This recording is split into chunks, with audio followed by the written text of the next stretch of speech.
Terima kasih atas kesempatan yang diberikan. Perkenalkan, nama saya Gifford Giovanni Sengkei. Saya kuliah di Universitas Pembangunan Indonesia. Di malam hari ini saya akan mempresentasikan tentang makalah Sosiologi Hukum dengan berjudul Hukum sebagai Alat untuk Mengubah Masyarakat.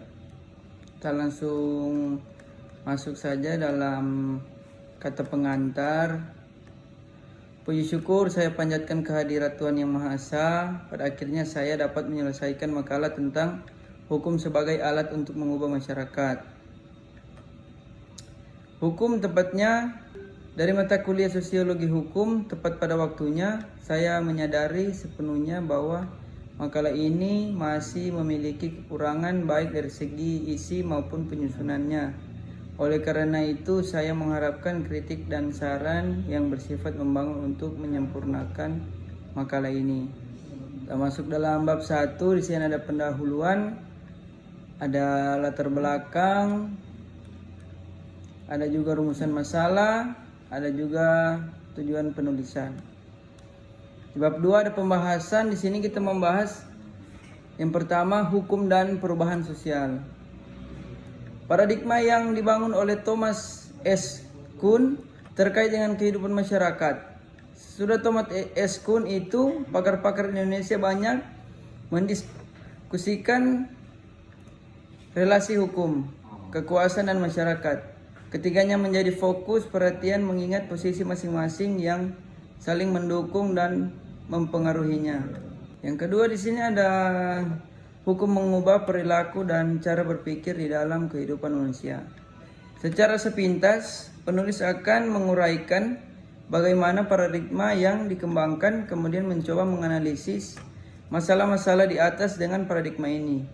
Mungkinkah hal ini dilakukan? Suatu pertanyaan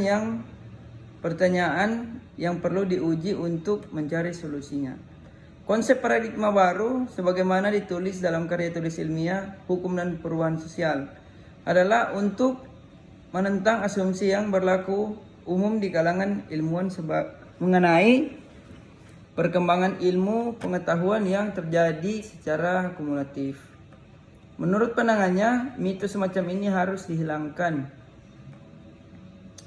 Ada satu garis pemikiran tahap P1 itu bahwa secara teoritis, hukum itu merupakan rangkaian sistematika dan kumpulan ide-ide yang didukung oleh teori-teori yang mengatur mengenai perilaku manusia, baik perilaku yang boleh dikerjakan maupun terlarang untuk dikerjakan. Sehingga mau tidak mau, hukum sebagai kaidah sosial yang harus melakukan transformasi sosial dengan yang lainnya. Eksistensi secara normatif atau teoritisnya masih tetap diakui. Namun ketika hal-hal yang bersifat ideal itu diajukan untuk menjawab berbagai bentuk tindakan anomali, yaitu kepada unsur-unsur sosial yang secara terbuka dan berani menentang dan menyampingi hukum atau norma, seperti aksi-aksi kekerasan massal, maka hukum itu kehilangan antisipasi dan daya kerjanya. Di Singapura dapat dijadikan sebagai contohnya bahwa kehadiran hukum yang bisa diimplementasikan secara profesional ternyata mampu berperan demikian besar dalam mempengaruhi gaya hidup, kedisiplinan dan pola pikir masyarakatnya.